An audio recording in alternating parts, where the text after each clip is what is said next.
Let me guess, you're someone who understands your patterns, you can explain why you do what you do, and you're still finding yourself doing the same things when you're stressed, tired, overwhelmed. If so, this conversation is for you. Because most of the women that I work with, they're not unaware, they're actually very self aware. They've reflected, processed, connected the dots.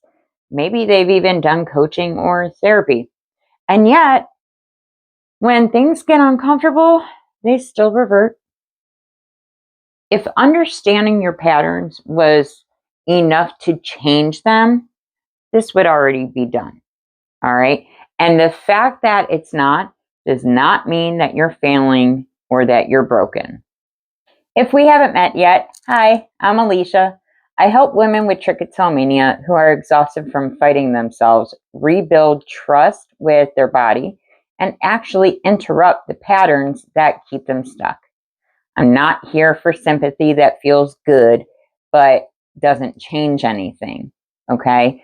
I'm here for boundaries and support that create real interruption. But here's the distinction most people never make. Understanding explains behavior. It does not interrupt the behavior.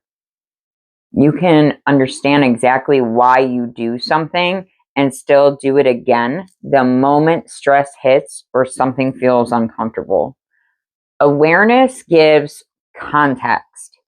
It does not create the follow through. And this is where a lot of women turn that frustration inward and start thinking, what's wrong with me? So here's what's actually happening in real life. When it's time to do something different, to interrupt a habit, hold a boundary, or even choose differently, your body defaults to what it can hold in that moment. Not what you know, not what you promised yourself, okay? It looks for what's available under pressure. That's why patterns repeat even after awareness.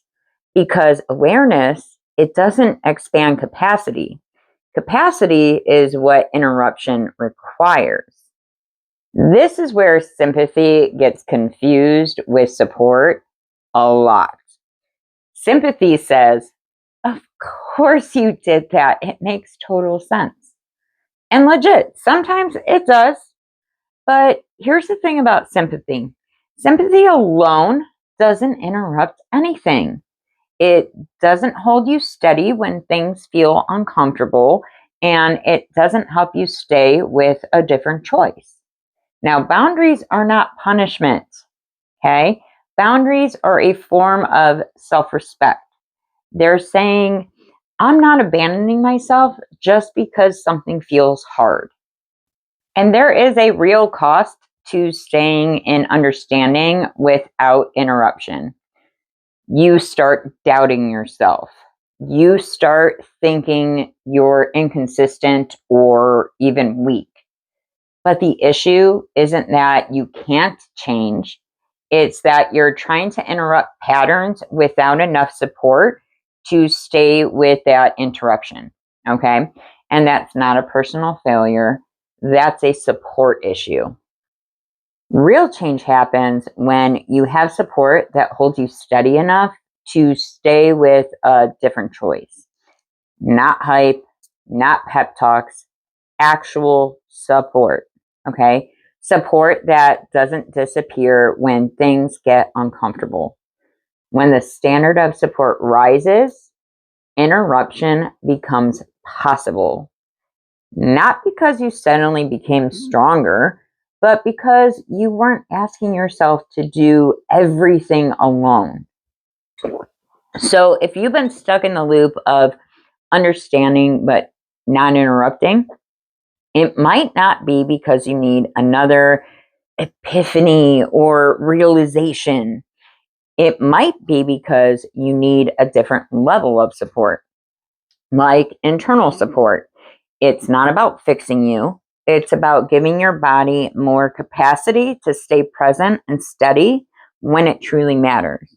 And that's a conversation worth having when patterns won't shift. And hey, you don't need to do anything with this today. Just notice where understanding has been present, but interruption hasn't been possible. That awareness alone starts to change how you move forward.